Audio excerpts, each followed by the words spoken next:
Sir आम्हास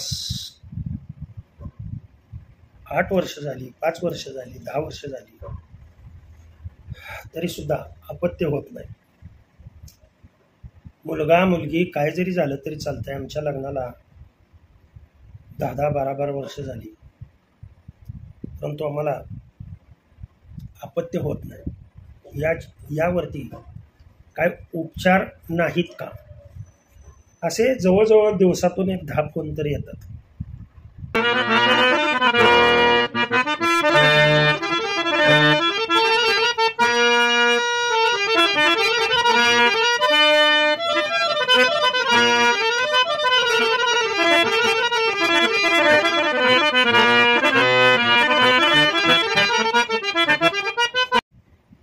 तर बाळांनो, याच्यावरती भरपूर उपचार आहेत. फक्त ते उपचार आपल्याला माहीत नसतात. मग ते डॉक्टरी इलाज असतील किंवा आयुर्वेदिक इलाज असतील, याच्यामध्ये योग्य गायडन्स करणं आणि योग्य गायडन्स करून अपत्य मिळवून देणं. बरं का, अशा कितीतरी केसेस आहेत की फक्त फोनवरून सांगितल्यानंतर जे जे ट्रीटमेंट त्यांनी केलं त्या पद्धतीनं ते यशस्वी झाले. अनेक जण आहेत, लक्षात ठेवा. ते मी इथं सांगू इच्छित नाही आणि कुणाची नावं मी सांगतही नाही. फक्त प्रारब्धाचे जे भोग आहेत, लक्षात ठेवा, संप्रदायामध्ये मी असल्यामुळं प्रारब्धाचे जे भोग आहेत ते प्रारब्धाचे भोग कसे आहेत आणि ते प्रारब्धाचे भोग कशा पद्धतीनं कमी करावे लागतात. कोणती आयुर्वेदिक औषधं किंवा कोणती औषधं खाल्ल्यानंतर किंवा शरीरातील हार्मोन्स बॅलन्स करण्यासाठी काय करावं लागेल, कोणती औषधं प्राशन करावी लागतील की जेणेकरून सर आम्हाला अपत्य होईल. काही स्त्रियांची मासिक पाळी व्यवस्थित रेग्युलर येत नाही, मेन्स्ट्रुअल सायकल म्हणतात त्याला. अनेक कारण आहे त्याची रेग्युलर न येण्याची. समथिंग केसेसमध्ये सिस्टिक ओव्हरी, पॉलिसिस्टिक ओव्हरी, खूप याच्यामध्ये सुरुवातीपासून लक्ष न दिल्यामुळे मग ते मेल असो फिमेल असो किंवा मेलला तरुण वयामध्ये लग्नाच्या अगोदर चुकीच्या संगतीमुळं वाईट सवयी लागलेल्या असतात आणि त्याचा परिणाम तुम्हाला सांगतो आयुष्यभर भोगावायचा येतो. बरं का, काय लाखो रुपये आपण घालवतो, परंतु योग्य मार्गदर्शन न मिळाल्यामुळे शेवटी हतबल होतो आणि आयुष्य तसंच जगावं लागतं. आता प्रारब्धाचे भोग कशा पद्धतीनं कमी करायचे आणि अपत्य प्राप्ती करून घ्यायची.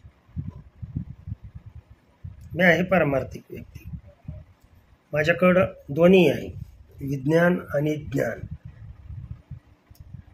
ज्ञान हे भगवद्गीतेमध्ये ज्ञानेश्वर महाराजांनी सांगितलेलं ज्ञान आणि त्या विधीने तो विधी पाळून माऊलींचा, जगद्गुरु तुकोबारायांचा विधी पाळून जर योग्य वेळेस आपण समागम केला किंवा पुरुषामध्ये दोघांमध्ये फॉल्ट कुणामध्ये तर एकामध्ये असल्याशिवाय त्या क्रिया घडत नाहीत. कोणत्या डॉक्टरकडे जावं, कोणत्या डॉक्टरकडं न जावं, औषधं कोणती प्राशंगिक करावीत, आयुर्वेदिक औषधं कोणती घ्यावीत की जेणेकरून हार्मोन्स सर आमचे बॅलन्स होतील, आमचे सर्व स्पर्म काउंट व्यवस्थित अगदी होतील, हेच वेळच्या वेळेला सुटेल, याची माहिती मी देत असतो. ज्यांना याचं ज्ञान किंवा शेळीपालनाचं ज्ञान, भजन कीर्तन याचं ज्ञान, वेगवेगळे संगीतातील राग याचं ज्ञान सर्व चॅनलवरून मी सांगत असतो. आता चॅनलची नावं इथे सांगत बसत नाही, परंतु मी स्क्रीनवरती सुरुवातीला किंवा आता मोबाईल नंबर दिलेला आहे. ज्यांना माहिती हवी असेल, ज्यांचा माझ्यावरती परिपूर्ण विश्वास असेल, त्यांनी माहितीसाठी